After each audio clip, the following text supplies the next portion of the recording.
200 Proofs Earth is not a spinning ball, by Eric Dubay. 1. The horizon always appears perfectly flat 360 degrees around the observer, regardless of altitude. All amateur balloon, rocket, plane, and drone footage show a completely flat horizon over 20-plus miles high. Only NASA and other government space agencies show curvature in their fake CGI photos and videos. 2.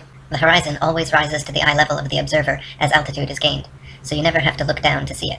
If Earth were in fact a globe, no matter how large, as you ascended, the horizon would stay fixed and the observer would have to tilt looking down further and further to see it. 3. The natural physics of water is to find and maintain its level. If Earth were a giant sphere tilted, wobbling, and hurtling through infinite space, then truly flat, consistently level surfaces would not exist here. But since Earth is in fact an extended flat plane, this fundamental physical property of fluids finding and remaining level is consistent with experience and common sense. 4. Rivers run down to sea level, finding the easiest course, north, south, east, west, and all other intermediary directions over the Earth at the same time. If Earth were truly a spinning ball, then many of these rivers would be impossibly flowing uphill. For example, the Mississippi, in its 3,000 miles, would have to ascend 11 miles before reaching the Gulf of Mexico. 5. One portion of the Nile River flows for 1,000 miles with a fall of only 1 foot. Parts of the West African Congo, according to the supposed inclination and movement of the ball Earth, would be sometimes running uphill and sometimes down. This would also be the case for the Parana, Paraguay, and other long rivers. 6. If Earth were a ball 25,000 miles in circumference, as NASA and modern astronomy claim, spherical trigonometry dictates the surface of all standing water must curve downward an easily measurable 8 inches per mile, multiplied by the square of the distance. This means, along a 6-mile channel of standing water, the Earth would dip 6 feet on either end from the central peak. Every time such experiments have been conducted, however, standing water has proven to be perfectly level. 7. Surveyors, engineers, and architects are never required to factor the supposed curvature of the Earth into their projects. Canals, railways, bridges, and tunnels, for example, are always cut and laid horizontally, often over hundreds of miles without any allowance for curvature. 8. The Suez Canal, connecting the Mediterranean with the Red Sea, is 100 miles long without any locks, making the water an uninterrupted continuation of the two seas. When constructed, the Earth's supposed curvature was not taken into account. It was dug along a horizontal datum line, 26 feet below sea level, passing through several lakes from one sea to the other, with the datum line and the water's surface running perfectly parallel over the 100 miles. 9. Engineer W. Winkler was published in the Earth Review regarding the Earth's supposed curvature, stating, "As an engineer of many years' standing, I saw that this absurd allowance is only permitted in school books. No engineer would dream of allowing anything of the kind. I have projected many miles of railways and many more of canals, and the allowance has not even been thought of, much less allowed for. This allowance for curvature means this, that it is 8 inches for the first mile of a canal and increasing at the ratio by the square of the distance in miles. Thus a small navigable canal for boats, say 30 miles long, will have, by the above rule, an allowance for curvature of 600 feet. Think of that, and then please credit engineers as not being quite such fools. Nothing of the sort is allowed. We no more think of allowing 600 feet for a line of 30 miles of railway or canal than of wasting our time trying to square the circle." 10. The London and North Western Railway forms a straight line 180 miles long between London and Liverpool. The railroad's highest point, midway at Birmingham Station, is only 240 feet above sea level. If the world were actually a globe, however, curving 8 inches per mile squared, the 180-mile stretch of rail would form an arc with the center point at Birmingham raised over a mile, a full 5,400 feet above London and Liverpool. 11. A surveyor and engineer of 30 years published in the Birmingham Weekly Mercury stated, "I am thoroughly acquainted with the theory and practice of civil engineering. However bigoted some of our professors may be in the theory of surveying, according to the prescribed rules, yet it is well known amongst us that such theoretical measurements are incapable of any practical illustration. All our locomotives are designed to run on what may be regarded as true levels, or flats. There are, of course, partial inclines or gradients here and there, but they are always accurately defined and must be carefully traversed. But anything approaching to 8 inches in the mile, increasing as the square of the distance, could not be worked by any engine that was ever yet constructed. Taking one station with another, all over England and Scotland, it may be stated that all the platforms are on the same relative level. The distance between eastern and western coasts of England may be set down as 300 miles. If the prescribed curvature was indeed as represented, the central stations at Rugby or Warwick ought to be close upon 3 miles higher than a cord drawn from the two extremities. If such was the case, there is not a driver or stoker within the kingdom that would be found to take charge of the train. We can only laugh at those of your readers who seriously give us credit for such venturesome exploits as running trains round spherical curves. Horizontal curves on levels are dangerous enough. Vertical curves would be 1,000 times worse, and with our rolling stock constructed as at present, physically impossible. 12. The Manchester Ship Canal Company, published in the Earth Review, stated, "It is customary in railway and canal constructions for all levels to be referred to a datum which is nominally horizontal and is so shown on all sections. It is not the practice in laying out public works to make allowances for the curvature of the Earth." 13. In a 19th century French experiment by MMBO and Arago, a powerful lamp with good reflectors was placed on the summit of Desierto las Palmas in Spain and able to be seen all the way from Capri on the island of Ibiza. Since the elevation of the 2 points were identical and the distance between covered nearly 100 miles, if the Earth were a ball 25,000 miles in circumference, the light should have been more than 6,600 feet, a mile and a quarter, below the line of sight. 14. The Lieutenant Colonel Portlock experiment used oxyhydrogen Drummond's lights and heliostats to reflect the sun's rays across stations set up across 108 miles of St. George's Channel. If the Earth were actually a ball 25,000 miles in circumference, Portlock's light should have remained hidden under a mile and a half of curvature. 15. If the Earth were truly a sphere 25,000 miles in circumference, airplane pilots would have to constantly correct their altitudes downwards so as to not fly straight off into outer space. A pilot wishing to simply maintain their altitude at a typical cruising speed of 500 miles per hour would have to constantly dip their nose downwards and descend 2,777 feet, over half a mile, every minute. Otherwise, without compensation, in 1 hour's time, the pilot would find themselves 31.5 miles higher than expected. 16. The experiment known as Airy's failure proved that stars move relative to a stationary Earth and not the other way around. By first filling a telescope with water to slow down the speed of light inside, then calculating the tilt necessary to get the starlight directly down the tube, Airy failed to prove the heliocentric theory, since the starlight was already coming in the correct angle with no change necessary, and instead proved the geocentric model correct. 17. Olber's paradox states that if there were billions of stars, which are suns, the night sky would be filled completely with light.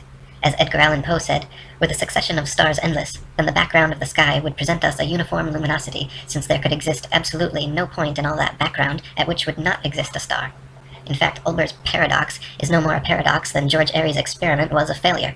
Both are actually excellent refutations of the heliocentric spinning ball Earth model. 18. The Michelson, Morley, and Sagnac experiments attempted to measure the change in speed of light due to Earth's assumed motion through space.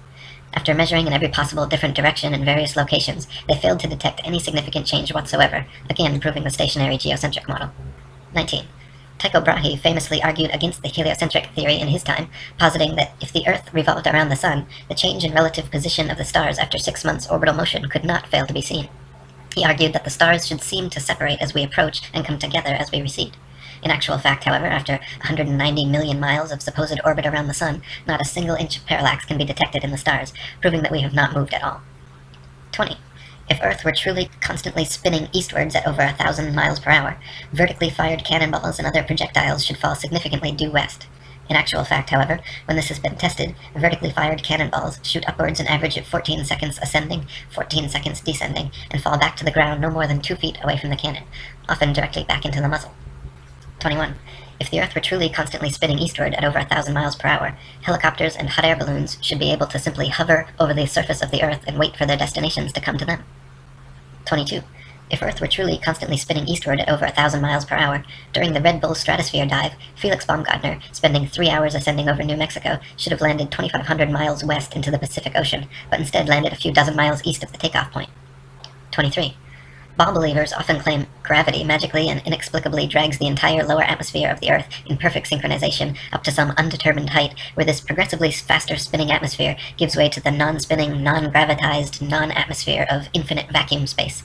Such nonsensical theories are debunked, however, by rain, fireworks, birds, bugs, clouds, smoke, planes, and projectiles, all of which would behave very differently if both the ball Earth and its atmosphere were constantly spinning eastward at 1,000 miles per hour. 24. If Earth and its atmosphere were constantly spinning eastward over 1,000 miles per hour, then north-south facing cannons should establish a control, while east-firing cannonballs should fall significantly farther than all others, while west-firing cannonballs should fall significantly closer. In actual fact, however, regardless of which direction cannons are fired, the distance covered is always the same. 25. If Earth and its atmosphere were constantly spinning eastwards over 1,000 miles per hour, then the average commercial airliner, traveling 500 miles per hour, should never be able to reach its eastward destinations before they come speeding up from behind. Likewise, westward destinations should be arrived at thrice the speed, but this is not the case. 26. Quoting Heaven and Earth by Gabrielle Henriette, if flying had been invented at the time of Copernicus, there is no doubt that he would have soon realized that his contention regarding the rotation of the Earth was wrong, on account of the relation existing between the speed of an aircraft and that of the Earth's rotation. If the Earth rotates, as it is said, at 1,000 miles an hour, and a plane flies in the same direction at only 500 miles, it is obvious that its place of destination will be farther removed every minute. On the other hand, if flying took place in the opposite direction to that of the rotation, a distance of 1,500 miles would be covered in 1 hour instead of 500, since the speed of the rotation is to be added to that of the plane. It could also be pointed out that such a flying speed of 1,000 miles an hour, which is supposed to be that of the Earth's rotation, has recently been achieved, so that an aircraft flying at this rate in the same direction as that of the rotation could not cover any ground at all. It would remain suspended in midair over the spot from which it took off, since both speeds are equal. 27. If Earth and its atmosphere were constantly spinning eastwards over 1,000 miles per hour, landing airplanes on such fast-moving runways, which face all manner of directions, north, south, east, west, and otherwise, would be practically impossible. Yet, in reality, such fictional concerns are completely negligible. 28. If the Earth and its atmosphere were constantly spinning eastwards over 1,000 miles per hour, then clouds, wind, and weather patterns could not casually and unpredictably go every which way, with clouds often traveling in opposing directions at varying altitudes simultaneously. 29. If the Earth and its atmosphere were constantly spinning eastwards over 1,000 miles per hour, this should somewhere, somehow be seen, heard, felt, or measured by someone, yet no one in history has ever experienced this alleged eastward motion. Meanwhile, however, we can hear, feel, and experimentally measure even the slightest westward breeze. 30.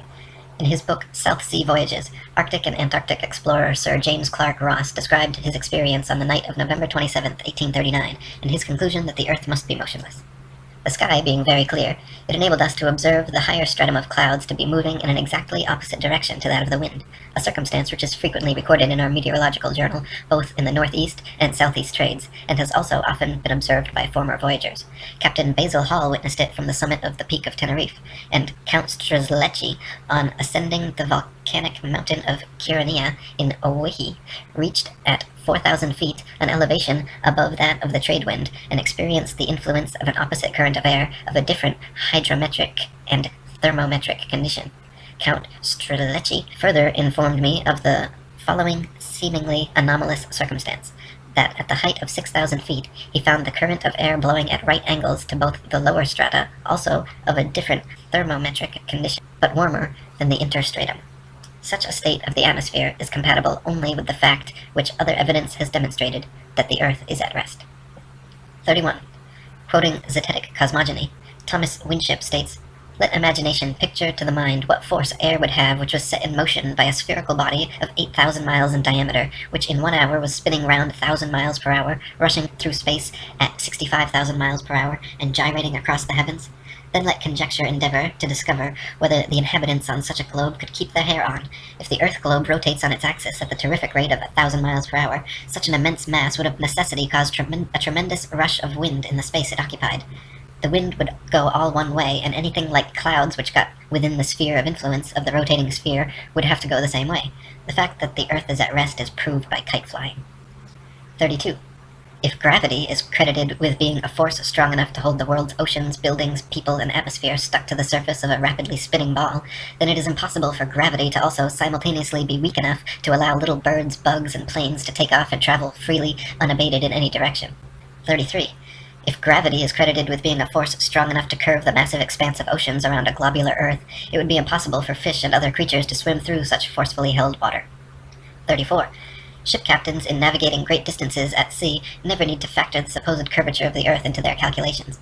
Both plain sailing and great circle sailing, the most popular navigation methods, use plane, not spherical trigonometry, making all mathematical calculations on the assumption that the earth is perfectly flat. If the earth were in fact a sphere, such an errant assumption would lead to constantly glaring inaccuracies. Plane sailing has worked perfectly fine in both theory and practice for thousands of years, however, and plane trigonometry has time and again proven more accurate than spherical trigonometry in determining distances across the oceans. 35. If the Earth were truly a globe, then every line of latitude south of the equator would have to measure a gradually smaller and smaller circumference the farther south traveled. If, however, the Earth is an extended plane, then every line of latitude south of the equator should measure a gradually larger and larger circumference the farther south traveled. The fact that many captains navigating south of the equator, assuming the globular theory, have found themselves drastically out of reckoning, more so the farther south traveled, testifies to the fact that Earth is not a ball. 36. During Captain James Clark Ross's voyages around the Antarctic circumference, he often wrote in his journal, perplexed at how they routinely found themselves out of accordance with their charts, stating that they found themselves an average of 12 to 16 miles outside their reckoning every day, later on further south as much as 29 miles. 37. Lieutenant Charles Wilkes commanded a United States Navy exploration expedition to the Antarctic from 1838 to 1842, and in his journals also mentioned being consistently east of his reckoning, sometimes over 20 miles in less than 18 hours. 38. To quote Reverend Thomas Milner, in the southern hemisphere, navigators to India have often fancied themselves east of the Cape when still west, and have been driven ashore on the African coast, which, according to their reckoning, lay behind them. This misfortune happened to a fine frigate, the Challenger, in 1845. How came Her Majesty's ship Conqueror to be lost? How have so many other noble vessels, perfectly sound, perfectly manned, perfectly navigated, been wrecked in calm weather, not only in dark night or in a fog, but in broad daylight and sunshine? In the former case, upon the coasts, in the latter upon sunken rocks, from being out of reckoning? The simple answer is that Earth is not a ball. 39. Practical distance measurements taken from the Australian Handbook Almanac Shippers and Importers Directory state that the straight line distance between Sydney and Nelson is 1,550 statute miles. Their given difference in longitude is 22 degrees, 2 minutes, and 14 seconds. Therefore, if 22 degrees, 2 minutes, 14 seconds out of 360 is 1,550 miles, the entirety would measure 25,182 miles. This is not only larger than the ball Earth is said to be at the equator, but a whole 4,262 miles greater than it would be at Sydney's southern latitude on a globe of said proportions. 40. From near Cape Horn, Chile, to Port Phillip in Melbourne, Australia, the distance is 10,500 miles, or 143 degrees of longitude away. Factoring in the remaining degrees to 360 makes for a total distance of 26,430 miles around this particular latitude, which is over 1,500 miles wider than the Earth is supposed to be at the equator, and many more thousands of miles wider than it is supposed to be at such southern latitudes. 41. Similar calculations made from the Cape of Good Hope, South Africa to Melbourne, Australia, at an average latitude of 35.5 degrees south, have given an approximate figure of over 25,000 miles, which is again equal to or greater than the Earth's supposed greatest circumference at the equator. Calculations from Sydney, Australia to Wellington, New Zealand, at an average of 37.5 degrees south, have given an approximate circumference of 25,500 miles, greater still. According to the ball Earth theory, the circumference of the Earth at 37.5 degrees southern latitude should be only 19,757 statute miles, almost 6,000 miles less than such practical measurements. 42. In the ball Earth model, Antarctica is an ice continent which covers the bottom of the ball from 78 degrees south latitude to 90, and is therefore not more than 12,000 miles in circumference. Many early explorers, including Captain Cook and James Clark Ross, however, in attempting Antarctic circumnavigation, took 3 to 4 years and clocked 50 to 60,000 miles around. The British ship Challenger also made an indirect but complete circumnavigation of Antarctica, traversing 69,000 miles. This is entirely inconsistent with the ball model. 43. If Earth was a ball, there are several flights in the southern hemisphere which would have their quickest, straightest path over the Antarctic continent, such as Santiago, Chile, to Sydney, Australia. Instead of taking the shortest, quickest route in a straight line over Antarctica, all such flights detour all manner of directions away from Antarctica, instead claiming the temperatures too cold for airplane travel. Considering the fact that there are plenty of flights to, from, and over Antarctica, and NASA claims to have technology keeping them in conditions both far colder and far hotter than any experienced on Earth, such an excuse is clearly just an excuse, and these flights aren't made because they are impossible. 44. If Earth was a ball, and Antarctica was too cold to fly over, the only logical way to fly from Sydney to Santiago would be a straight shot over the Pacific, staying in the southern hemisphere the entire way. Refueling could be done in New Zealand or other southern hemisphere destinations along the way, if absolutely necessary. In actual fact, however, Santiago to Sydney flights go into the northern hemisphere, making stopovers at LAX and other North American airports, before continuing back down to the southern hemisphere. Such ridiculously wayward detours make no sense on the globe, but make perfect sense, and form nearly straight lines when shown on a flat Earth map. 45. On a ball Earth, Johannesburg, South Africa to Perth, Australia should be a straight shot over the Indian Ocean, with convenient refueling possibilities on Mauritius or Madagascar. In actual practice, however, most Johannesburg to Perth flights curiously stop over either in Dubai, Hong Kong, or Malaysia, all of which make no sense on the ball, but are completely understandable when mapped on a flat Earth. 46. On a ball Earth, Cape Town, South Africa to Buenos Aires, Argentina should be a straight shot over the Atlantic following the same line of latitude across. But instead, every flight goes to connecting locations in the northern hemisphere first, stopping over anywhere from London to Turkey to Dubai. Once again, these make absolutely no sense on the globe, but are completely understandable options when mapped on a flat Earth. 47. On a ball Earth, Johannesburg, South Africa to Sao Paulo, Brazil should be a quick straight shot along the 25th southern latitude, but instead, nearly every flight makes a refueling stop at the 50th degree north latitude in London first. The only reason such a ridiculous stopover works in reality is because the Earth is flat. 48. On a ball Earth, Santiago, Chile to Johannesburg, South Africa should be an easy flight all taking place below the Tropic of Capricorn in the southern hemisphere, yet every listed flight makes a curious refueling stop in Senegal near the Tropic of Cancer in the north hemisphere first. When mapped on a flat Earth, the reason why is clear to see, however. Senegal is actually directly in a straight line path halfway between the two. 49. If Earth were a spinning ball heated by a sun 93 million miles away, it would be impossible to have simultaneously sweltering summers in Africa, while just a few thousand miles away, bone-chilling frozen Arctic and Antarctic winters experiencing little to no heat from the sun whatsoever. If the heat from the sun traveled 93 million miles to the Sahara Desert, it is absurd to assert that another 4,000 miles, 0.00004%, further to Antarctica would completely negate such sweltering heat, resulting in such drastic differences. 50. If the Earth were truly a globe, the Arctic and Antarctic polar regions and areas of comparable latitude north and south of the equator should share similar conditions and characteristics, such as comparable temperatures, seasonal changes, length of daylight, plant and animal life. In reality, however, the Arctic and Antarctic regions and areas of comparable latitude north and south of the equator differ greatly in many ways, entirely inconsistent with the ball model and entirely consistent with the flat model. 51. Antarctica is by far the coldest place on Earth, with an average annual temperature of approximately minus 57 degrees Fahrenheit and a record low of minus 135.8. The average annual temperature at the North Pole, however, is a comparatively warm 4 degrees. Throughout the year, temperatures in the Antarctic vary less than half the amount at comparable Arctic latitudes. The northern Arctic region enjoys moderately warm summers and manageable winters, whereas the southern Antarctic region never even warms enough to melt the perpetual snow and ice. On a tilting, wobbling ball Earth spinning uniformly around the sun, Arctic and Antarctic temperatures and seasons should not vary so greatly. 52. Iceland, at 65 degrees north latitude, is home to 870 species of native plants and abundant various animal life. Compare this with the Isle of Georgia at just 54 degrees south latitude, where there are only 18 species of native plants and animal life is almost non-existent. The same latitude as Canada or England in the north, where dense forests of various tall trees abound, the infamous Captain Cook wrote of Georgia that he was unable to find a single shrub large enough to make a toothpick. Cook wrote, "Not a tree was to be seen. The lands which lie to the south are doomed by nature to perpetual frigidness, never to feel the warmth of the sun's rays, whose horrible and savage aspect I have not words to describe. Even marine life is sparse in certain tracts of vast extent, and the seabird is seldom observed flying over such lonely wastes.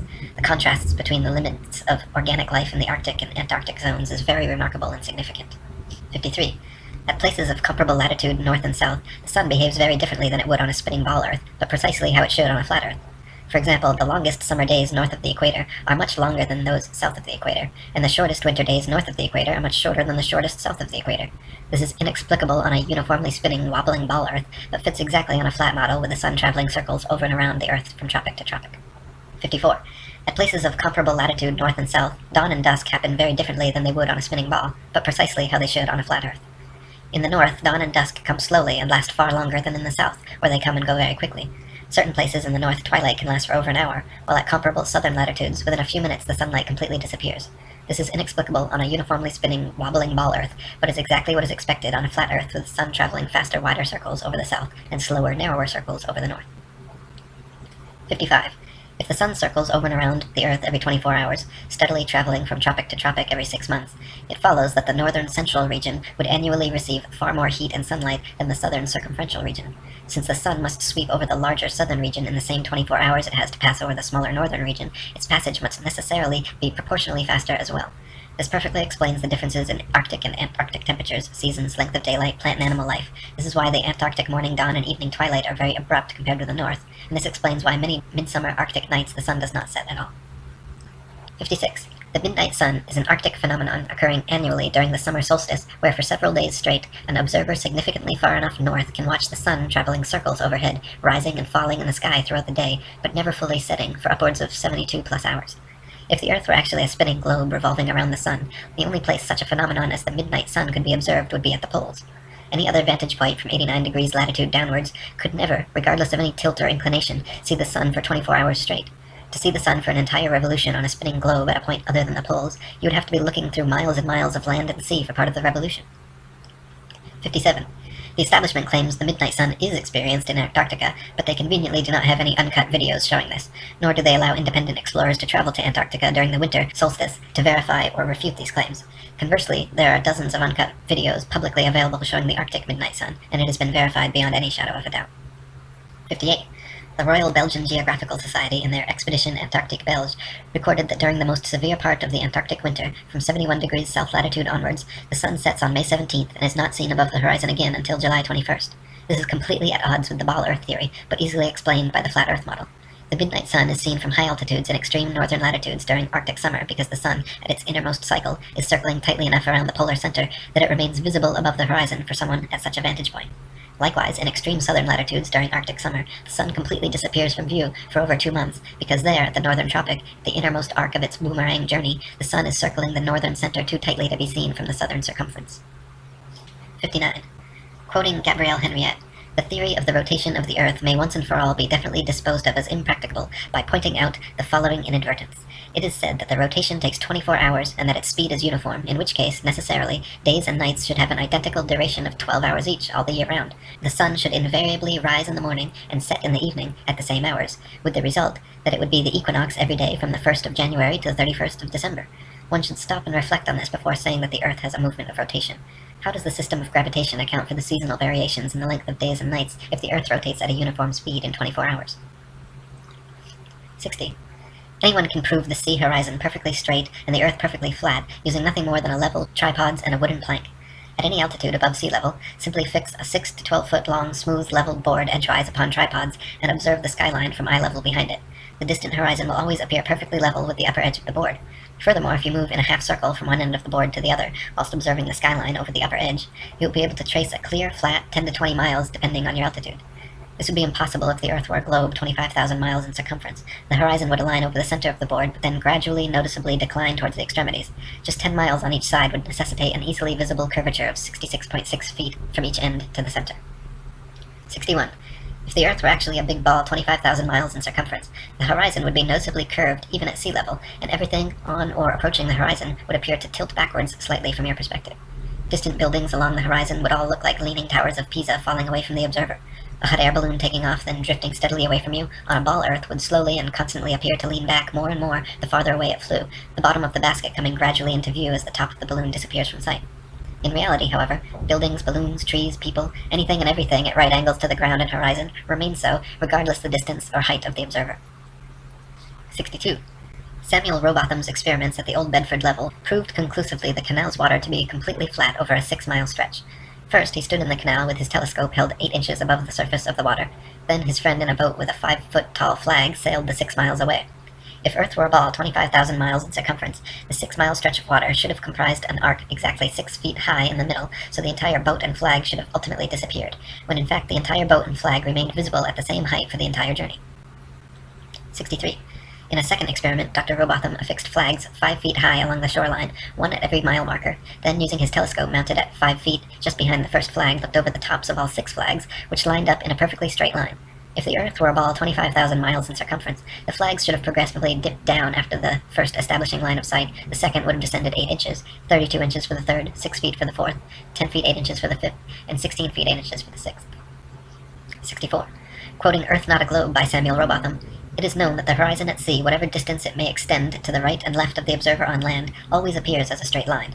The following experiment has been tried in various parts of the country. At Brighton, on a rising ground near the racecourse, 2 poles were fixed in the earth 6 yards apart and directly opposite the sea. Between these poles, a line was tightly stretched parallel to the horizon.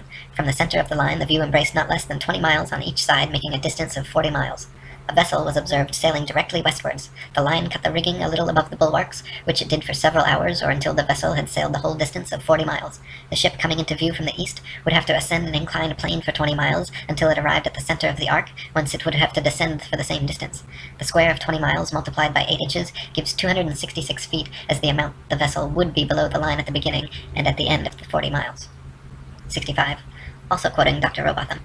On a shore near Waterloo, a few miles to the north of Liverpool, a good telescope was fixed at an elevation of 6 feet above the water. It was directed to a large steamer just leaving the River Mersey and sailing out to Dublin. Gradually, the masthead of the receding vessel came nearer to the horizon, until, at length, after more than 4 hours had elapsed, it disappeared. The ordinary rate of sailing of the Dublin steamers was fully 8 miles an hour, so that the vessel would be at least 32 miles distant when the masthead came to the horizon.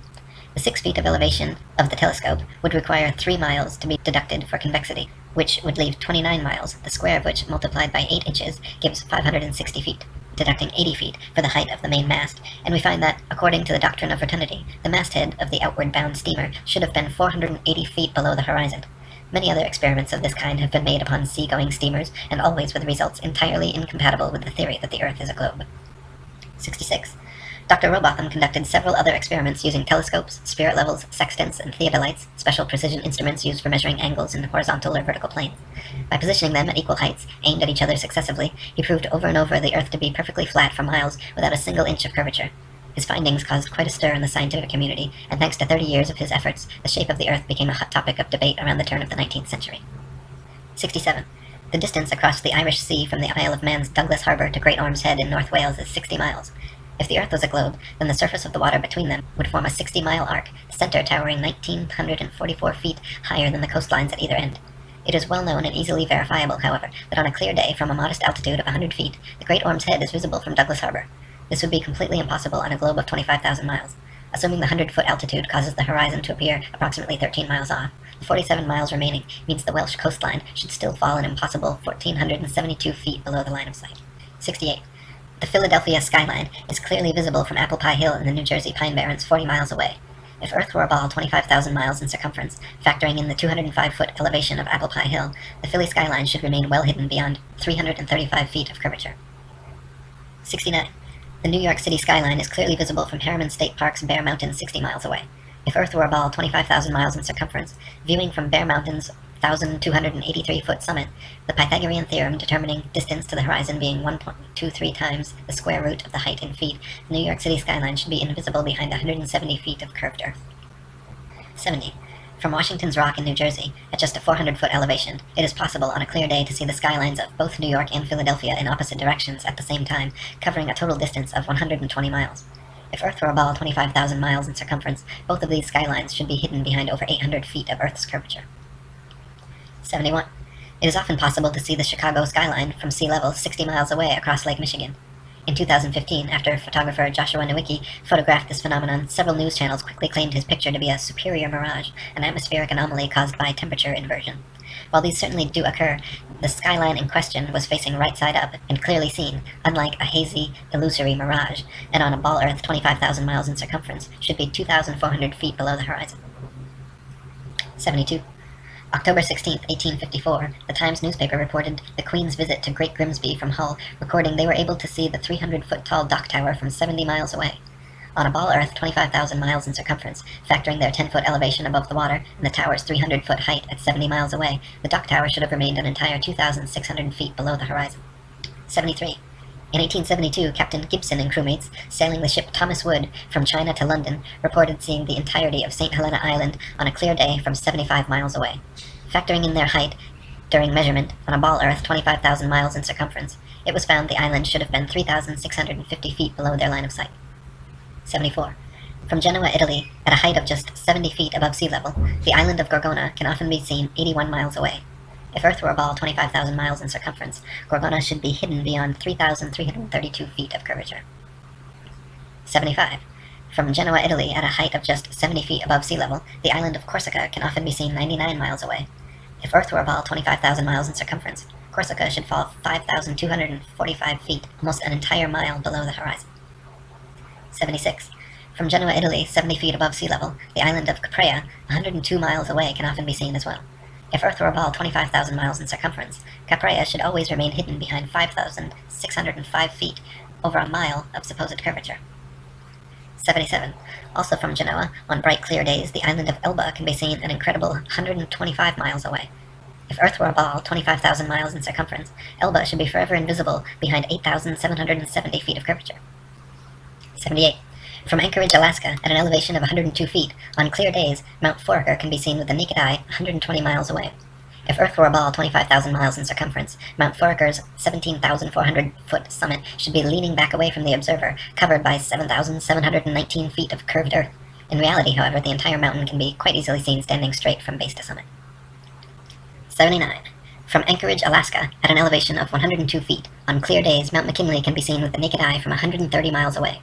If Earth were a ball 25,000 miles in circumference, Mount McKinley's 20,320-foot summit should be leaning back away from the observer and almost half covered by 9,220 feet of curved Earth. In reality, however, the entire mountain can be quite easily seen standing straight from base to summit. 80. In Chambers' Journal, February 1895, a sailor near Mauritius in the Indian Ocean reported having seen a vessel which turned out to be an incredible 200 miles away.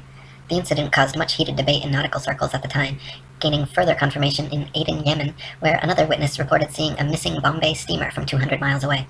He correctly stated the precise appearance, location, and direction of the steamer, all later corroborated and confirmed correct by those on board. Such sightings are absolutely inexplicable if the Earth were actually a ball 25,000 miles around, as ships 200 miles distant would have to fall approximately 5 miles below line of sight. 81. The distance from which various lighthouse lights around the world are visible at sea far exceeds what could be found on a ball Earth 25,000 miles in circumference. For example, the Dunkirk light in southern France, at an altitude of 194 feet, is visible from a boat 10 feet above sea level, 28 miles away. Spherical trigonometry dictates that if the Earth was a globe with the given curvature of 8 inches per mile squared, this light should be hidden 190 feet below the horizon. 82. The Port Nicholson light in New Zealand is 420 feet above sea level, and visible from 35 miles away, where it should be 220 feet below the horizon. 83. The Pickerel light in Norway is 154 feet above high water, and visible from 28 statute miles, where it should be 230 feet below the horizon. 84. The light at Madras on the Esplanade is 132 feet high and visible from 28 miles away, where it should be 250 feet below the line of sight. 85. The Cordonan light on the west coast of France is 207 feet high and visible from 31 miles away, where it should be 280 feet below the line of sight. 86. The light at Cape Bonavista, Newfoundland, is 150 feet above sea level and visible at 35 miles, where it should be 491 feet below the horizon. 87. The lighthouse steeple of St. Botolph's Parish Church in Boston is 290 feet tall and visible from over 40 miles away, where it should be hidden a full 800 feet below the horizon. 88. The Isle of Wight Lighthouse in England is 180 feet high and can be seen up to 42 miles away, a distance at which modern astronomers say the light should fall 996 feet below the line of sight. 89. The Cape Legulas Lighthouse in South Africa is 33 feet high, 238 feet above sea level, and can be seen for over 50 miles. If the world were a globe, this light would fall 1,400 feet below an observer's line of sight. 90. The Statue of Liberty in New York stands 326 feet above sea level, and on a clear day can be seen as far as 60 miles away. If the Earth were a globe, that would put Lady Liberty at an impossible 2,074 feet below the horizon. 91. The lighthouse at Port Said, Egypt, at an elevation of only 60 feet, has been seen an astonishing 58 miles away, where, according to modern astronomy, it should be 2,182 feet below the line of sight. 92. The Notre Dame Antwerp spire stands 403 feet high from the foot of the tower, with Strasbourg measuring 468 feet above sea level. With the aid of a telescope, ships can be distinguished on the horizon, and captains declare they can see the cathedral spire from an amazing 150 miles away. If the Earth were a globe, however, at that distance the spire should be an entire mile, 5,280 feet below the horizon. 93. The St. George's Channel between Holyhead and Kingstown Harbour near Dublin is 60 miles across. When halfway across, a ferry passenger will notice behind them the light on Holyhead Pier, as well as in front of them the Poolbeg light in Dublin Bay. The Holyhead Pier light is 44 feet high, while the Poolbeg lighthouse 68 feet. Therefore, a vessel in the middle of the channel, 30 miles from either side, standing on a deck 24 feet above the water, can clearly see both lights. On a ball Earth 25,000 miles in circumference, however, both lights should be hidden well below both horizons by over 300 feet. 94. From the highland near Portsmouth Harbour in Hampshire, England, looking across Spithead to the Isle of Wight, the entire base of the island, where water and land come together, composes a perfectly straight line, 22 statute miles long. According to the ball Earth theory, the Isle of Wight should decline 80 feet from the center on each side to account for the necessary curvature. The crosshairs of a good theodolite directed there, however, have repeatedly shown the land and water line to be perfectly level. 95. On a clear day from the High Head near Douglas Harbour on the Isle of Man, the whole length of the coast of North Wales is often plainly visible to the naked eye. From the point of Ayr at the mouth of the River Dee to Holyhead comprises a 50-mile stretch which has also been repeatedly found to be perfectly horizontal. If the Earth actually had curvature of 8 inches per mile squared, as NASA and modern astronomy claim, the 50-mile length of Welsh coast seen along the horizon in Liverpool Bay would have to decline from the center point an easily detectable 416 feet on each side. 96. From 100 Proofs the Earth is Not a Globe by William Carpenter. If we take a journey down Chesapeake Bay by night, we shall see the light exhibited at Sharp's Island for an hour before the steamer gets to it. We may take up a position on deck so that the rail of the vessel's side will be in a line with the light and in the line of sight, and we shall find that in the whole journey the light won't vary in the slightest degree in its apparent elevation. But say that a distance of 13 miles has been traversed, the astronomer's theory of curvature demands a difference, one way or the other, in the apparent elevation of the light of 112 feet 8 inches. Since, however, there is not a difference of 100 hair's breadths, we have a plain proof that the water of the Chesapeake Bay is not curved, which is a proof that the Earth is not a globe. 97. NASA and modern astronomy say the Earth is a giant ball tilted back, wobbling and spinning 1,000 miles per hour around its central axis, traveling 67,000 miles per hour circles around the Sun, spiraling 500,000 miles per hour around the Milky Way, while the entire galaxy rockets a ridiculous 670 million miles through the universe, with all of these motions originating from an alleged Big Bang cosmogenic explosion 14 billion years ago. That's a grand total of 67,568,000 miles per hour in several different directions we're all supposedly speeding along at simultaneously, yet no one has ever seen, felt, heard, measured, or proven a single one of these motions to exist whatsoever. 98. NASA and modern astronomy say Polaris, the North Pole star, is somewhere between 323 and 434 light years, or about 2 quadrillion miles away from us. Firstly, note that is between 1,938,000,000,000,000,000 to 2,604,000,000,000,000 miles, making a difference of over 600 trillion miles. If modern astronomy cannot even agree on the distance to stars within hundreds of trillions of miles, perhaps their science is flawed and their theory needs re-examining. However, even granting them their obscurely distant stars, it is impossible for heliocentrists to explain how Polaris manages to always remain perfectly aligned straight above the North Pole throughout Earth's various alleged tilting, wobbling, rotating, and revolving motions. 99. Viewed from a ball Earth, Polaris, situated directly over the North Pole, should not be visible anywhere in the southern hemisphere. For Polaris to be seen from the southern hemisphere of a globular Earth, the observer would have to be somehow looking through the globe, and miles of land and sea would have to be transparent. Polaris can be seen, however, up to over 20 degrees south latitude. 100. If Earth were a ball, the Southern Cross and other southern constellations would all be visible at the same time from every longitude on the same latitude, as is the case in the north with Polaris and its surrounding constellations. Ursa Major and Minor and many others can be seen from every northern meridian simultaneously, whereas in the south, constellations like the Southern Cross cannot. This proves that the southern hemisphere is not turned under, as in the ball model, but simply stretching further outwards away from the northern center point, as in the flat Earth model. 101. Sigma Octantis is claimed to be a southern central pole star similar to Polaris, around which the southern hemisphere stars all rotate around the opposite direction. Unlike Polaris, however, Sigma Octantis cannot be seen simultaneously from every point along the same latitude. It is not central, but allegedly 1 degree off-center. It is not motionless, and in fact cannot be seen at all using publicly available telescopes. There is legitimate speculation regarding whether Sigma Octantis even exists. Either way, the direction in which stars move overhead is based on perspective and the exact direction you're facing, not which hemisphere you're in. 102. Some heliocentrists have tried to suggest that the pole star's gradual declination overhead, as an observer travels southward, is proof of a globular Earth. Far from it, the declination of the pole star or any other object is simply a result of the law of perspective on plane, flat surfaces. The law of perspective dictates that the angle and height at which an object is seen diminishes the farther one recedes from the object, until at a certain point, the line of sight and the seemingly uprising surface of the Earth converges to a vanishing point, i.e. the horizon line, beyond which the object is invisible. In the ball Earth model, the horizon is claimed to be the curvature of the Earth, whereas in reality, the horizon is known to simply be the vanishing line of perspective based on the strength of your eye's instruments, weather, and altitude. 103. There are several constellations which can be seen from far greater distances over the face of the Earth than should be possible if the world were a rotating, revolving, wobbling ball. For instance, Ursa Major, very close to Polaris, can be seen from 90 degrees north latitude, the North Pole, all the way down to 30 degrees south latitude. For this to be possible on a ball Earth, the southern observers would have to be seeing through hundreds or thousands of miles of bulging Earth to the northern sky. 104.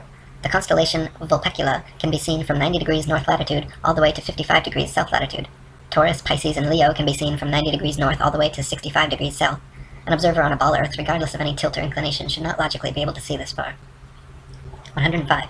Aquarius and Libra can be seen from 65 degrees north to 90 degrees south. The constellation Virgo is visible from 80 degrees north down to 80 degrees south, and Orion can be seen from 85 degrees north all the way to 75 degrees south latitude.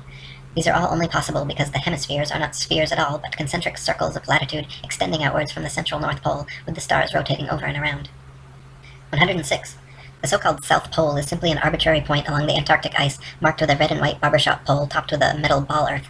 The ceremonial South Pole is admittedly and provably not the actual South Pole, however, because the actual South Pole could be demonstrably confirmed with the aid of a compass showing north to be 360 degrees around the observer. Since this feat has never been achieved, the model remains pure theory, along with the establishment's excuse that the geomagnetic poles supposedly constantly move around, making verifications of their claims impossible. 107. Ring magnets, of the kind found in loudspeakers, have a central North Pole with the opposite South Pole actually being all points along the outer circumference. This perfectly demonstrates the magnetism of our flat Earth, whereas the alleged source of magnetism in the ball Earth model is emitted from a hypothetical molten magnetic core in the center of the ball, which they claim conveniently causes both poles to constantly move, thus evading independent verification at their two ceremonial poles.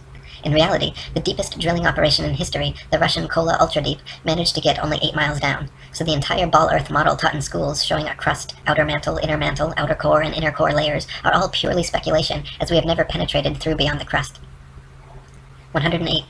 The mariner's compass is an impossible and nonsensical instrument for use on a ball Earth.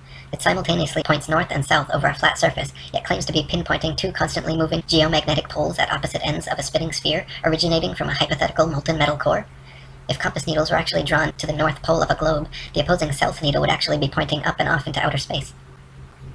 109. There are no fixed east or west points, just as there is no fixed south. The north central pole is the only proven fixed point on our flat Earth, with south being all straight lines outwards from the pole, east and west being concentric circles at constant right angles 90 degrees from the pole. A westerly circumnavigation of Earth is thus going around with Polaris continually on your right, while an easterly circumnavigation is going around with Polaris always at your left. 110. Magellan and others' east-west circumnavigations of Earth are often quoted as proof of the ball model. In actual fact, however, sailing or flying at right angles to the North Pole and eventually returning to one's original location is no more difficult or mysterious than doing so on a globe. Just as an architect's compass can place its center point on a flat piece of paper and trace a circle either way around the pole, so can a ship or plane circumnavigate a flat Earth. 111. Since the North Pole and Antarctica are covered in ice and guarded no-fly zones, no ships or planes have ever been known to circumnavigate the Earth in north-south directions. The only kind of circumnavigation which could not happen on a flat Earth is north and southbound, which is likely the very reason for the heavily enforced flight restrictions. The fact that there is yet to be a single verified north-to-south circumnavigation of Earth serves as standing proof the world is not a ball. 112. The sun brings noon to every time zone as it passes directly overhead every 15-degree demarcation point, 24 times per day, in its circular path over and around the Earth. If time zones were instead caused by the uniform spinning of the ball Earth around the sun, every 6 months, as Earth found itself on the opposite side of the sun, clocks all over Earth would have to flip 12 hours. Day would be night, and night would be day. 113. The idea that people are standing, ships are sailing, and planes are flying upside down on certain parts of Earth, while others tilted at 90 degrees and all other impossible angles, is complete absurdity. The idea that a man digging a hole straight down could eventually reach sky on the other side is ludicrous.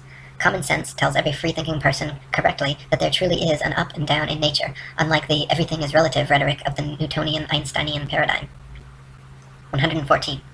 Quoting On the False Wisdom of the Philosophers by Lactantius. A sphere where people on the other side live with their feet above their heads, where rain, snow, and hail fall upwards, where trees and crops grow upside down and the sky is lower than the ground? The ancient wonder of the hanging gardens of Babylon dwindle into nothing in comparison to the fields, seas, towns, and mountains that pagan philosophers believed to be hanging from the earth without support. 115. The existing laws of density and buoyancy perfectly explained the physics of falling objects long before knighted Freemason Sir Isaac Newton bestowed his theory of gravity upon the world. It is a fact that objects placed in denser mediums rise up, while objects placed in less dense mediums sink down. To fit with the heliocentric model, which has no up or down, Newton instead claimed objects are attracted to large masses and fall towards the center. Not a single experiment in history, however, has shown an object massive enough to, by virtue of its mass alone, cause other smaller masses to be attracted to it, as Newton claims gravity does with the Earth, the Sun, Moon, stars, and planets. 116. There has also never been a single experiment in history showing an object massive enough to, by virtue of its mass alone, cause another smaller mass to orbit around it. The magic theory of gravity allows for oceans, buildings, and people to remain forever stuck to the underside of a spinning ball, while simultaneously causing objects like the moon and satellites to remain locked in perpetual circular orbits around the Earth. If these were both true, then people should be able to jump up and start orbiting circles around the Earth, or the moon should have long ago been sucked into the Earth. Neither of these theories have ever been experimentally verified, and their alleged results are mutually exclusive. 117. Newton also theorized, and it is now commonly taught, that the Earth's ocean tides are caused by gravitational lunar attraction. If the moon is only 2,160 miles in diameter, and the Earth 8,000 miles, however, using their own math and law, it follows that the Earth is 87 times more massive, and therefore the larger object should attract the smaller to it, and not the other way around. If the Earth's greater gravity is what keeps the moon in orbit, it is impossible for the moon's lesser gravity to supersede the Earth's gravity, especially at Earth's sea level, where its gravitational attraction would even further out-trump the moon's. And if the moon's gravity truly did supersede the Earth's, causing the tides to be drawn towards it, there should be nothing to stop them from continuing onwards and upwards towards their great attractor. 118. Furthermore, the velocity and path of the moon are uniform, and should therefore exist a uniform influence on the Earth's tide, when, in actuality, Earth's tides vary greatly and do not follow the moon. Earth's lakes, ponds, marshes, and other inland bodies of water also inexplicably remain forever outside the moon's gravitational grasp. If gravity was truly drawing Earth's oceans up to it, all lakes, ponds, and other bodies of standing water should certainly have tides as well. 119. It is claimed that the other planets are spheres, and so therefore Earth must also be a sphere. Firstly, Earth is a plane, not a planet, so the shape of these planets in the sky had no bearing on the shape of the Earth beneath our feet. Secondly, these planets have been known for thousands of years around the world as wandering stars, since they differ from the other fixed stars in their relative motions only. When looked at with an unprejudiced naked eye or through a telescope, the fixed and wandering stars appear as luminous disks of light, not spherical terra firma. The pictures and videos shown by NASA of spherical terra firma planets are all clearly fake computer-generated images and not photographs. 120. The etymology of the word planet actually comes from the late Old English planet, or from Old French planet, from Latin planeta, from Greek planetes, planetae, wandering stars, or to wander of unknown origin, to spread, or notion of spread out, from Latin planum, flat surface, plane, level, plane. They just added a T to our Earth plane, and everyone bought it. 121. When you observe the sun and moon, you see two equally sized equidistant circles tracing similar paths at similar speeds around a flat stationary Earth. The experts at NASA, however, claim your common-sense everyday experience is false on all counts. To begin with, they say the Earth is not flat but a big ball, not stationary but spinning around 19 miles per second. They say the sun does not revolve around the Earth as it appears, but Earth revolves around the sun. The moon, on the other hand, does revolve around the Earth, though not east to west as it appears, rather west to east, and the sun is actually 400 times larger than the moon and 400 times farther away. You can clearly see they are the same size and distance. You can see the Earth is flat, you can feel the Earth is stationary, but according to the gospel of modern astronomy, you are wrong and a simpleton worthy of endless ridicule if you dare to trust your own eyes and experience. 122. Quoting Alan Daves, if the government or NASA had said to you that the Earth is stationary, imagine that. And then imagine we are trying to convince people that no, it's not stationary, it's moving forward at 32 times rifle bullet speed and spinning at 1,000 miles per hour. We would be laughed at. We would have so many people telling us, you're crazy, the Earth's not moving. We would be ridiculed for having no scientific backing for this convoluted moving Earth theory. And not only that, but then people would say, oh, then how do you explain a fixed calm atmosphere and the sun's observable movement? How do you explain that? Imagine saying to people, no, the atmosphere is moving also, but is somehow magically velcroed to the moving Earth. The reason is not simply because the Earth is stationary. So what we are actually doing is what makes sense.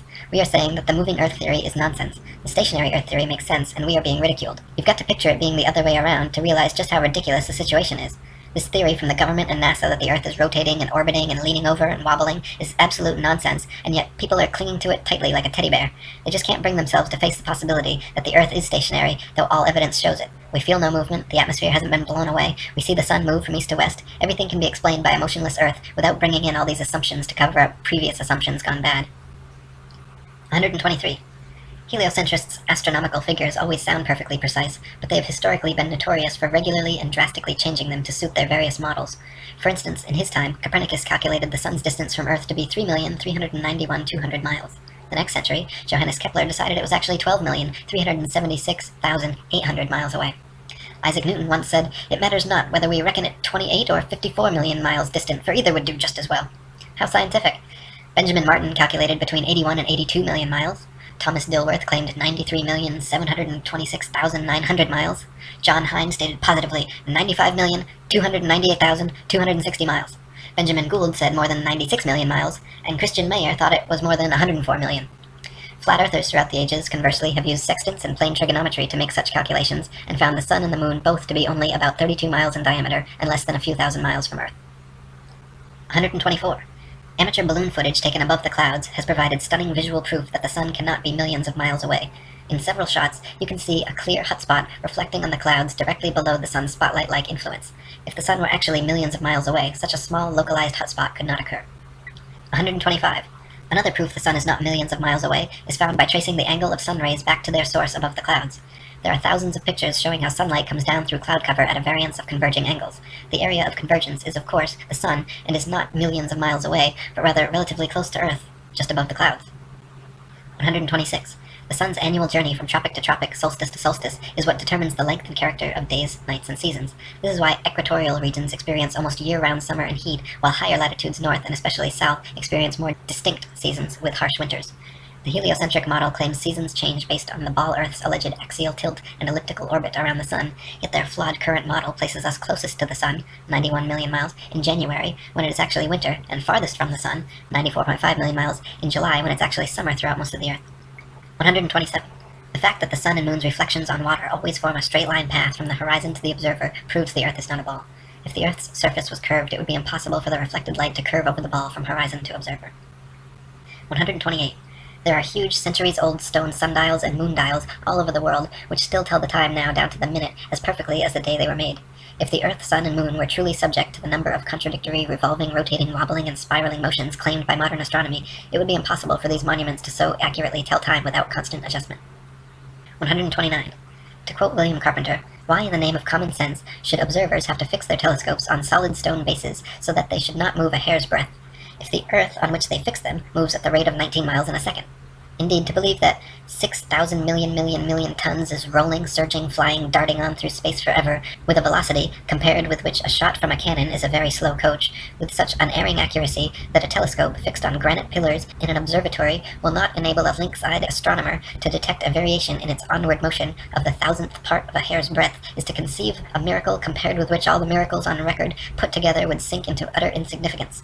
Since we can, in middle north latitudes, see the North Star on looking out of a window that faces it, and out of this very same corner of the very same pane of glass in the very same window all the year round, it is proof enough for any man in his senses that we have not made any motion at all, and that the Earth is not a globe."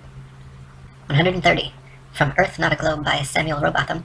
Take 2 carefully bored metallic tubes, not less than 6 feet in length, and place them 1 yard asunder on the opposite sides of a wooden frame, or a solid block of wood or stone, so adjust them that their centers or axes of vision shall be perfectly parallel to each other. Now direct them to the plane of some notable fixed star a few seconds previous to its meridian time. Let an observer be stationed at each tube, and the moment the star appears in the first tube, let a loud knock or other signal be given, to be repeated by the observer at the second tube when he sees the same star. A distinct period of time will elapse between the signals given. The signals will follow each other in very rapid succession, but still, the time between is sufficient to show that the same star is not visible at the same moment by 2 parallel lines of sight when only 1 yard asunder.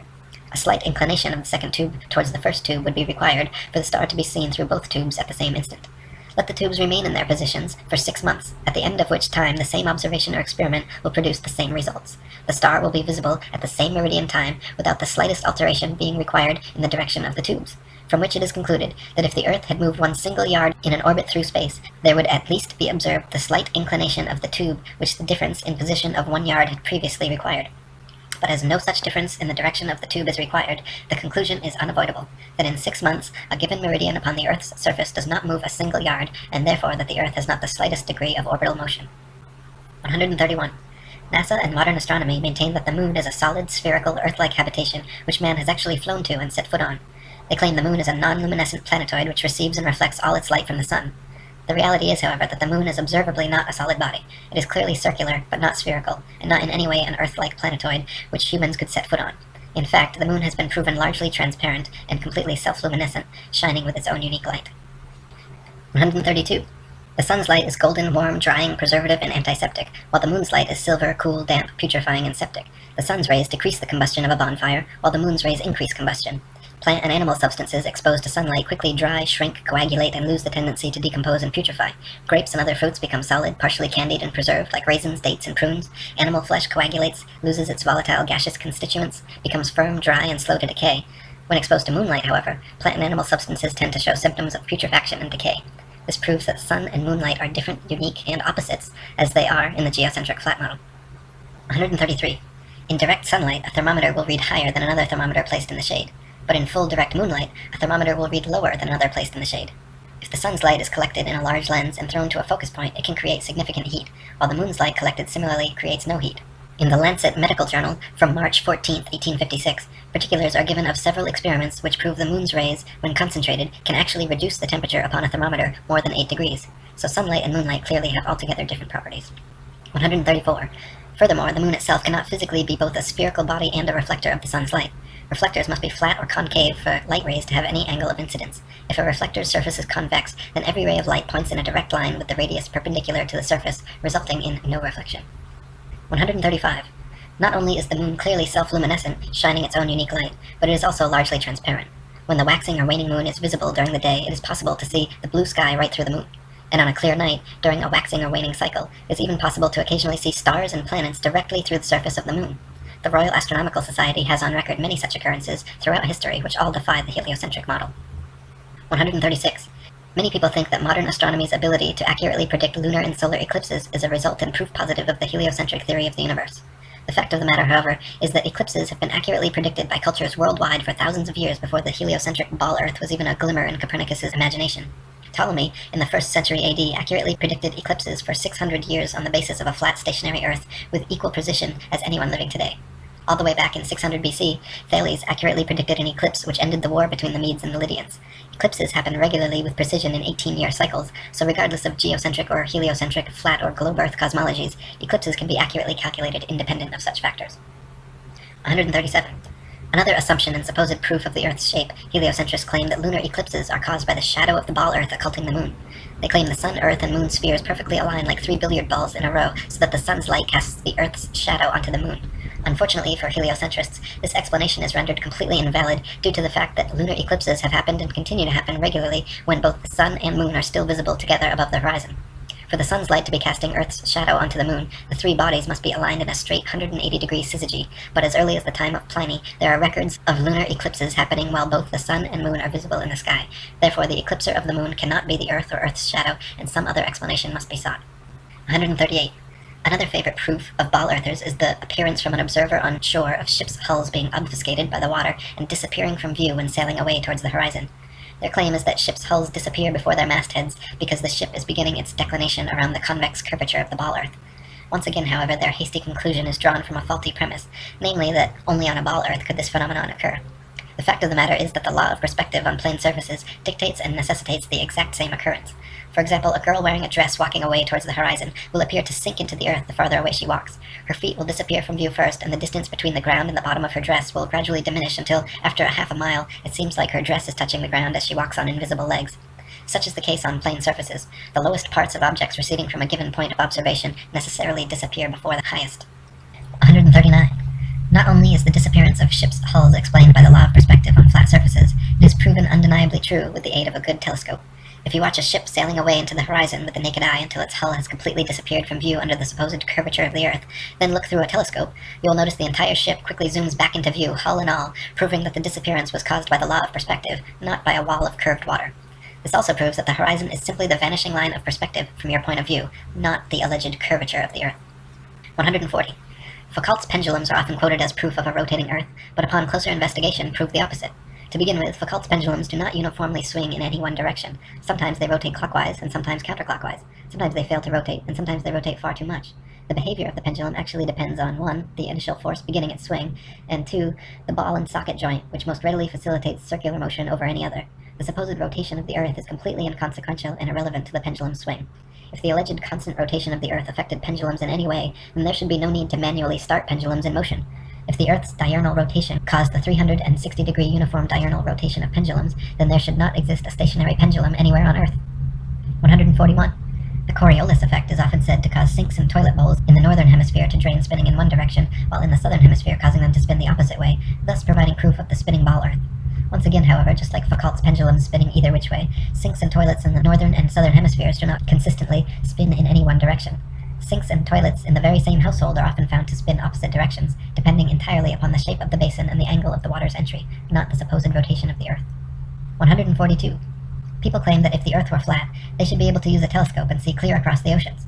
This is absurd, however, as the air is full of precipitation, especially over the oceans, and especially at the lowest, densest layer of atmosphere, is not transparent. Picture the blurry haze over roads on hot, humid days. Even the best telescope will blur out long before you could see across an ocean. You can, however, use a telescope to zoom in much more of our flat Earth than would be possible on a ball 25,000 miles in circumference. 143. People claim that if the Earth were flat, with the sun circling over and around us, we should be able to see the sun from everywhere, all over the Earth, and there should be daylight, even at nighttime. Since the sun is not 93 million miles away, but rather just a few thousand, and shining down like a spotlight, once it is moved significantly far enough away from your location, it becomes invisible beyond the horizon, and daylight slowly fades until it completely disappears. If the sun were 93 million miles away and the Earth a spinning ball, the transition from daylight to night would instead be almost instantaneous as you pass the Terminator line.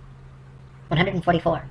Pictures of the moon appearing upside down in the southern hemisphere and right side up in the north are often cited as proof of the ball Earth, but once again, upon closer inspection, provide another proof of the flat model.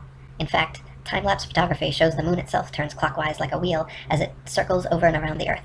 You can find pictures of the moon at 360 degrees of various inclination from all over the Earth, simply depending on where and when the picture was taken. 145. Heliocentrists believe the moon is a ball, even though its appearance is clearly that of a flat luminous disk. We only ever see the same one face, albeit at various inclinations, of the moon, yet it is claimed that there is another dark side of the moon which remains hidden.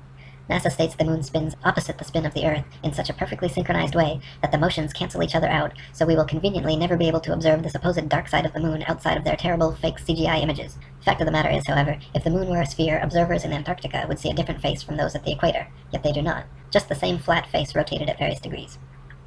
146. The ball Earth model claims the moon orbits around the Earth once every 28 days, yet it is plain for anyone to see that the moon orbits around the Earth every single day. The moon's orbit is slightly slower than the sun's, but follows the sun's same path from tropic to tropic, solstice to solstice, making a full circle over the Earth in just under 25 hours. 147. The ball Earth model claims the sun is precisely 400 times larger than the moon and 400 times further away from Earth, making them falsely appear exactly the same size.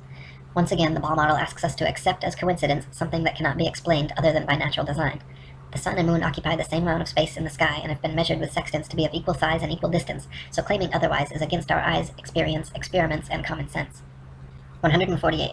Quoting Earth Not a Globe by Samuel Rowbotham, it is found by observation that the stars come to the meridian about 4 minutes earlier every 24 hours than the sun, taking the solar time as the standard. This makes 120 minutes every 30 days and 24 hours in the year, hence all the constellations have passed before or in advance of the sun at that time. This is the simple fact as observed in nature, but the theory of rotundity and motion on axes and in an orbit has no place for it. Visible truth must be ignored because this theory stands in the way and prevents its votaries from understanding it. 149. Throughout thousands of years, the same constellations have remained fixed in their same patterns without moving out of position whatsoever.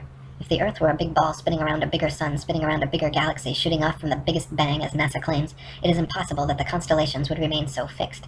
Based on their model, we should, in fact, have an entirely different night sky every single night and never repeat exactly the same star pattern twice. 150. If Earth were a spinning ball, it would be impossible to photograph star trail time-lapses turning perfect circles around Polaris anywhere but the North Pole. At all other vantage points, the stars would be seen to travel more or less horizontally across the observer's horizon due to the alleged 1,000-mile-per-hour motion beneath their feet.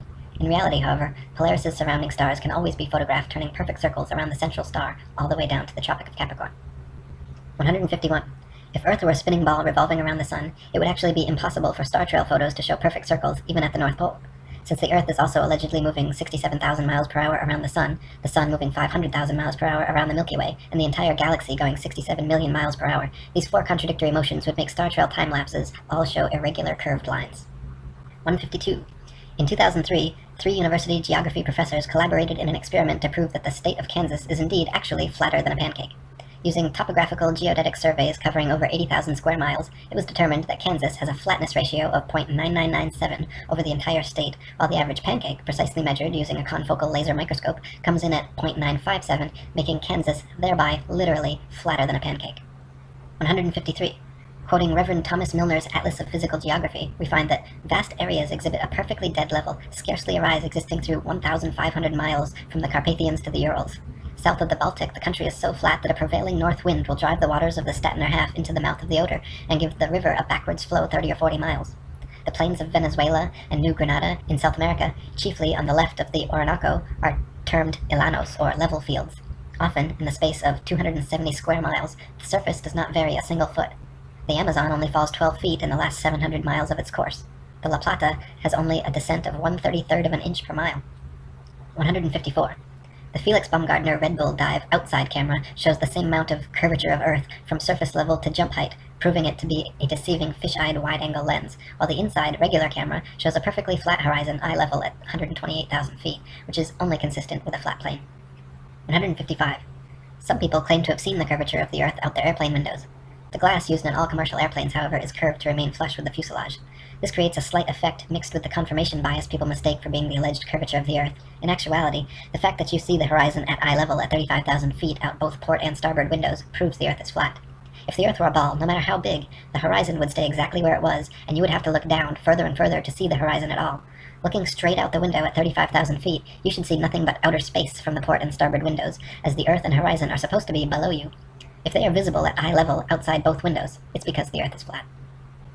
156. People also claim to see curvature in GoPro or other high-altitude camera footage of the horizon. While it is true that the horizon often appears convex in such footage, it just as often appears concave or flat depending on the tilt and movement of the camera. The effect is simply a distortion due to wide-angle lenses. In lens-corrected and footage taken without wide-angle technology, all amateur, high-altitude horizon shots appear perfectly flat. 157. If gravity magically dragged the atmosphere along with the spinning ball Earth, that would mean the atmosphere near the equator would be spinning at over 1,000 miles per hour. The atmosphere over the mid-latitudes would be spinning around 500 miles per hour, and gradually slower to the poles, where the atmosphere would be unaffected at 0 miles per hour. In reality, however, the atmosphere at every point on Earth is equally unaffected by this alleged force, as it has never been measured or calculated and proven non-existent by the ability of airplanes to fly unabated in any direction without experiencing any such atmospheric changes. 158. If gravity magically dragged the atmosphere along with the spinning ball Earth, that would mean the higher the altitude, the faster the spinning atmosphere would have to be turning around the center of rotation. In reality, however, if this were happening, then rain and fireworks would behave entirely differently as they fell down through progressively slower and slower spinning atmosphere. Hot air balloons would also be forced steadily faster eastwards as they ascended through the ever-increasing atmospheric speeds. 159. If there were progressively faster and faster spinning atmosphere the higher the altitude, that would mean it would have to abruptly end at some key altitude where the fastest layer of gravitized spinning atmosphere meets the supposed non-gravitized, non-spinning, non-atmosphere of infinite vacuum space. NASA has never even mentioned what altitude this impossible feat allegedly happens, but it is easily philosophically refuted by the simple fact that vacuums cannot exist connected to non-vacuums while maintaining the properties of a vacuum. Not to mention the effect such a transition would have on a rocket spaceship would be disastrous. 160. It is impossible for rockets or any type of jet propulsion engines to work in the alleged non-atmosphere of vacuum space, because without air or atmosphere to push against, there is nothing to propel the vehicle forwards. Instead, the rockets and shuttles would be sent spinning around their own axis uncontrollably in all directions like a gyroscope. It would be impossible to fly to the moon or go in any direction whatsoever, especially if gravity were real and constantly sucking you towards the closest, densest body. 161. If Earth were really a ball, there would be no reason to use rockets for flying into outer space anyway, because simply flying an airplane straight at any altitude for long enough should and would send you off into outer space. To prevent their airplanes from flying tangent to the ball Earth, pilots would have to constantly course-correct downwards, or else within just a few hours, the average commercial airliner traveling 500 miles per hour would find themselves lost in outer space. The fact that this never happens, artificial horizons remain level at pilots' desired altitudes and do not require constant downward adjustments, proves the Earth is not a ball. 162. All NASA and other space agencies' rocket launches never go straight up. Every rocket forms a parabolic curve, peaks out, and inevitably starts falling back to Earth. The rockets which are declared successful are those few which don't explode or start falling too soon, but make it out of range of spectator view before crashing down into restricted waters and recovered. There is no magic altitude where rockets or anything else can simply go up, up, up, and then suddenly just start free-floating in space. This is all a science fiction illusion created by wires, green screens, dark pools, some permed hair, and zero-G planes. 163. NASA and other space agencies have been caught time and again with air bubbles forming and floating off in their official outer space footage. Astronauts have also been caught using scuba space gear, kicking their legs to move, and astronaut Luca Parmitano even almost drowned when water started filling up his helmet while allegedly on a spacewalk.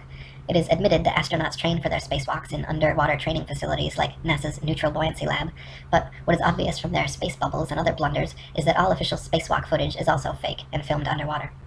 164. Analysis of many interior videos from the International Space Station have shown the use of camera tricks such as green screens, harnesses, and even wildly permed hair to achieve a zero-gravity type effect. Footage of the astronauts seemingly floating in the zero gravity of their space station is indistinguishable from Vomit Comet zero-G airplane footage. By flying parabolic maneuvers, this zero-G floating effect can be achieved over and over again, then edited together. For longer uncut shots, NASA has been caught using simple wires and green screen technology. 165. NASA claims one can observe the International Space Station pass by overhead, proving its existence. Yet analysis of the ISS seen through zoom cameras proves it to be some type of hologram or drone, not a physical floating space base. As you can see in my documentary ISS hoax, when zooming in and out, the ISS dramatically and impossibly changes shape and color, displaying a prismatic rainbow effect until coming into focus, much like an old television turning on and off. 166. The Geostationary Communications Satellite was first created by Freemason science fiction writer Arthur C. Clarke and supposedly became science fact just a decade later. Before this, radio, television, and navigation systems like LORAN and Decca were already well established and worked fine using only ground-based technologies. Nowadays, huge fiber-optic cables connect the internet across oceans, gigantic cell towers triangulate GPS signals, and ionospheric propagation allows radio waves to be bounced all without the aid of the science fiction bestseller known as satellites. 167. Satellites are allegedly floating around in the thermosphere, where temperatures are claimed to be upwards of 4,530 degrees Fahrenheit. The metals used in satellites, however, such as aluminum, gold, and titanium, have melting points of 1,221, 1,948, and 3,034 degrees respectively, all far lower than they could possibly handle. 168. So-called satellite phones have been found to have reception problems in countries like Kazakhstan with very few cell phone towers. If the Earth were a ball with 20,000 plus satellites surrounding, such blackouts should not regularly occur in any rural countryside areas. 169. So-called satellite TV dishes are almost always positioned at a 45-degree angle towards the nearest ground-based repeater tower. If TV antenna were actually picking up signals from satellites 100-plus miles away in space, most TV dishes should be pointing more or less straight up to the sky. The fact that satellite dishes are never pointing straight up, and almost always positioned at a 45-degree angle, proves they are picking up ground-based tower signals and not outer space satellites. 170. People even claim to see satellites with their naked eyes, but this is ridiculous considering they are smaller than a bus and allegedly 100-plus miles away. It is impossible to see anything so small that far away. Even using telescopes, no one claims to discern the shape of satellites, but rather describes seeing passing moving lights, which could easily be any number of things, from airplanes to drones to shooting stars or other unidentified flying objects. 171. NASA claims there are upwards of 20,000 satellites floating around Earth's upper atmosphere, sending us radio, television, GPS, and taking pictures of the planet. All these supposed satellite pictures, however, are admittedly composite images edited in Photoshop. They claim to receive ribbons of imagery from satellites, which must then be spliced together to create composite images of the Earth, all of which are clearly CGI and not photographs. If Earth were truly a ball, with 20,000 satellites orbiting, it would be a simple matter to mount a camera and take some real photographs. The fact that no real satellite photographs of the supposed ball Earth exist in favor of NASA's ribbons of composite CG imagery is further proof that we are not being told the truth. 172. If you pick any cloud in the sky and watch for several minutes, two things will happen. The clouds will move, and they will morph, gradually changing shape. In official NASA footage of the spinning ball Earth, such as the Galileo time-lapse video, however, clouds are constantly shown for 24-plus hours at a time and not moving or morphing whatsoever. This is completely impossible, further proof that NASA produces fake CGI videos, and further evidence that Earth is not a spinning ball. 173. NASA has several alleged photographs of the ball Earth which show several exact duplicate cloud patterns. The likelihood of having 2 or 3 clouds of the exact same shape in the same picture is as likely as finding 2 or 3 people with the exact same fingerprints. In fact, it is a solid proof that the clouds were copied and pasted in a computer program, and that such pictures showing a ball-shaped Earth are fakes. 174. NASA graphics artists have placed things like faces, dragons, and even the word sex into cloud patterns over their various ball Earth pictures. Their recent 2015 Pluto pictures even clearly have a picture of Disney's Pluto the dog layered into the background. Such blatant fraud goes unnoticed by the hypnotized masses, but provides further proof of the illegitimacy of NASA and their spinning ball planet mythos. 175. Professional photo analysts have dissected several NASA images of the ball Earth and found undeniable proof of computer editing.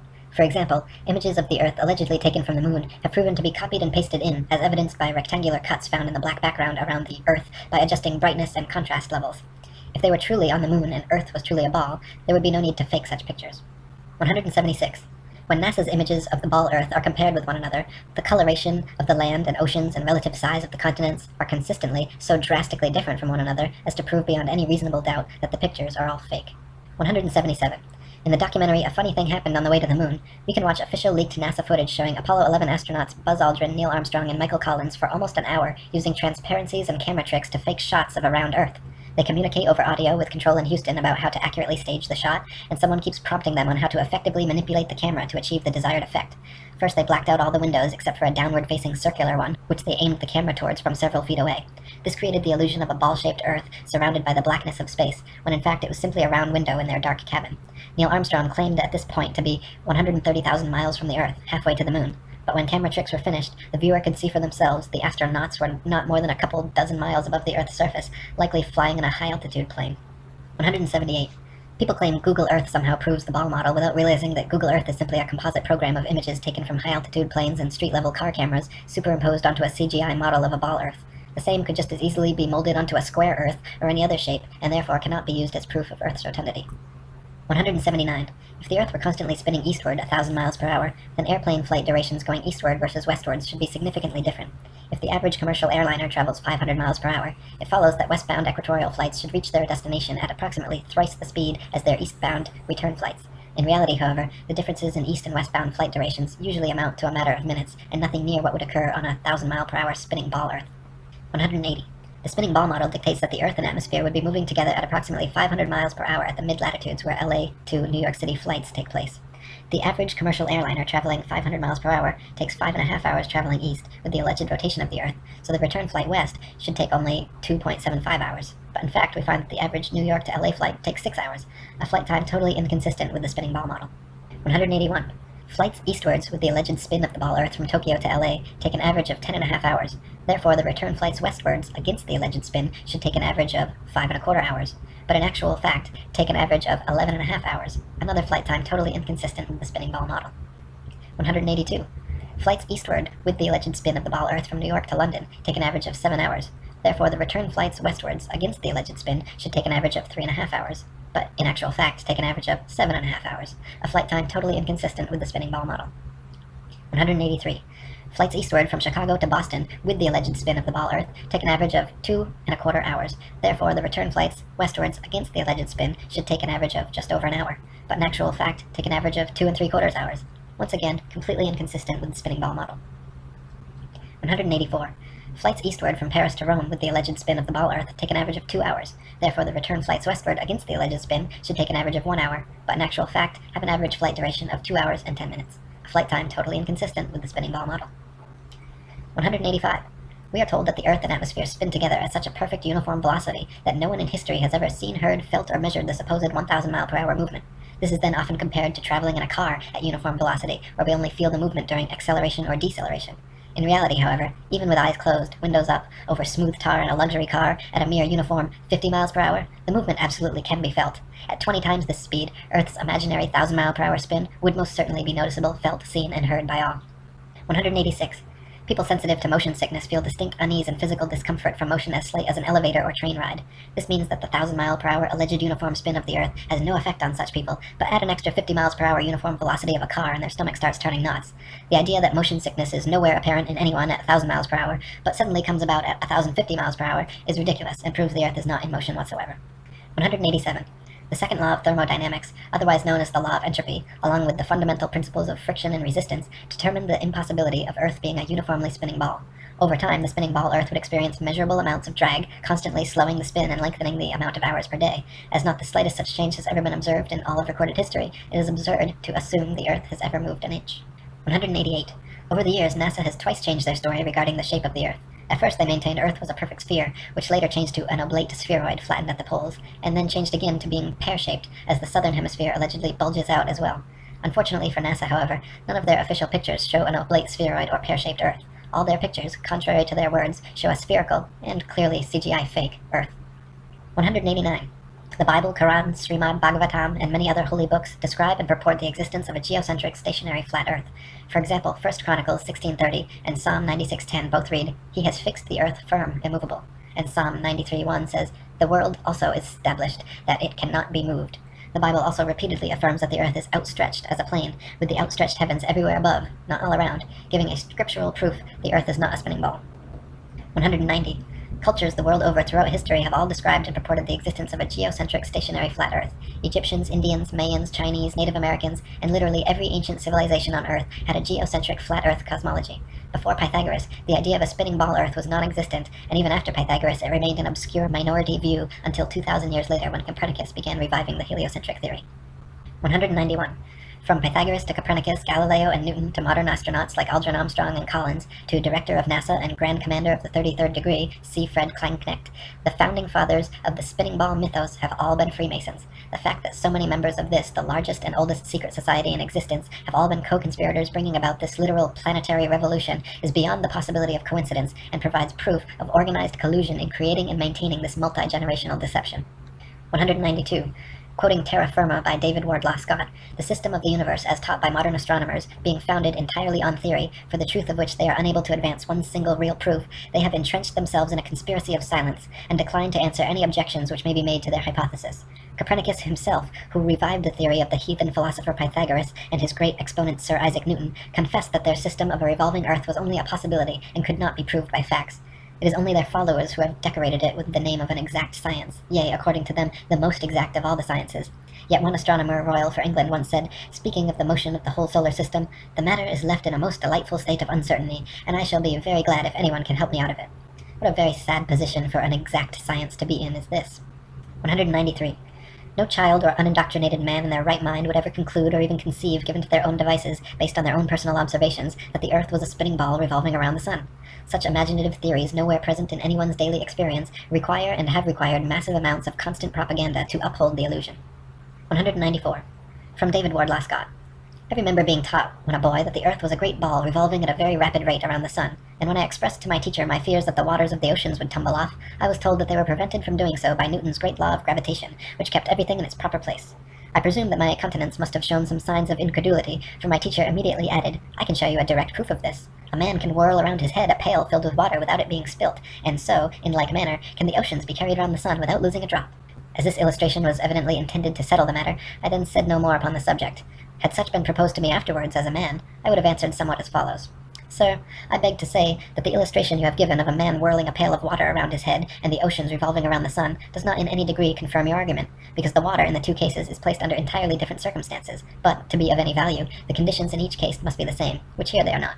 The pail is a hollow vessel which holds the water inside it, whereas, according to your teaching, the earth is a ball with a continuous curvature outside, which, in agreement with the laws of nature, could not retain any water." 195. Astronomers say the magical magnetism of gravity is what keeps the oceans of the world stuck to the ball Earth. They claim that because the Earth is so massive, by virtue of this mass it creates a magic force able to hold people, oceans, and atmosphere tightly clung to the underside of the spinning ball. Unfortunately, however, they cannot provide any practical example of this on a scale smaller than the planetary. A spinning wet tennis ball, for instance, has the exact opposite effect of the supposed ball Earth. Any water poured over it simply falls off the sides, and giving it a spin results in water flying off 360 degrees like a dog shaking off after a bath. Astronomers concede the wet tennis ball example displays the opposite effect of their supposed ball Earth, but claim that at some unknown mass, the magic adhesive properties of gravity suddenly kick in, allowing the spinning wet tennis ball Earth to keep every drop of gravitized water stuck to the surface. When such an unproven theory goes against all experiments, experience, and common sense, it is high time to drop the theory. 196. Quoting Marshall Hall. "In short, the sun, moon, and stars are actually doing precisely what everyone throughout all of history has seen them do. We do not believe what our eyes tell us because we've been taught a counterfeit system which demands that we believe what has never been confirmed by observation or experiment. That counterfeit system demands that the Earth rotate on an axis every 24 hours at a speed of over 1,000 miles per hour at the equator. No one has ever seen or felt such movement, nor seen or felt the 67,000 mile per hour speed of Earth's alleged orbit around the sun, or its 500,000 mile per hour alleged speed around a galaxy, or its retreat from an alleged Big Bang at over 67 million miles per hour. Remember, no experiment has ever shown the Earth to be moving. Add to that the fact that the alleged rotational speed we've all been taught as scientific fact must decrease every inch or mile one goes north or south of the equator, and it becomes readily apparent that such things as accurate aerial bombing in World War II down a chimney from 25,000 feet with a plane going any direction at high speed would have been impossible if calculated on an Earth moving below at several hundred miles per hour and constantly changing with the latitude. 197. Some people claim there is no motive for such a grand-scale deception, and that flat or ball makes no difference. By removing Earth from the motionless center of the universe, these Masons have moved us physically and metaphysically from a place of supreme importance to one of complete nihilistic indifference. If the Earth is the center of the universe, then the ideas of God, creation, and a purpose for human existence are resplendent. But if the Earth is just one of billions of planets revolving around billions of stars and billions of galaxies, then the ideas of God, creation, and a specific purpose for Earth and human existence become highly implausible.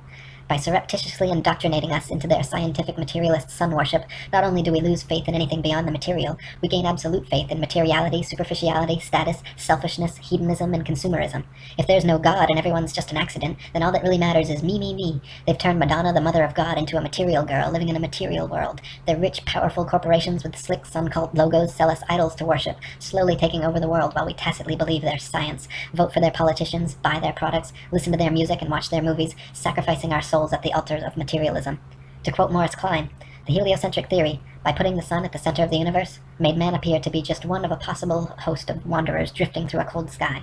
It seemed less likely that he was born to live gloriously and to attain paradise upon his death. Less likely, too, was it that he was the object of God's ministrations. 198. Some say that the idea of an intergenerational worldwide conspiracy to delude the masses sounds implausible or unrealistic. But these people need only familiarize themselves with the works and writings of Freemasons themselves, for example, John Robeson, who exposed this in his 1798 book, Proofs of a Conspiracy Against All the Religions and Governments of Europe, carried out in the secret meetings of the Freemasons, Illuminati, and reading societies.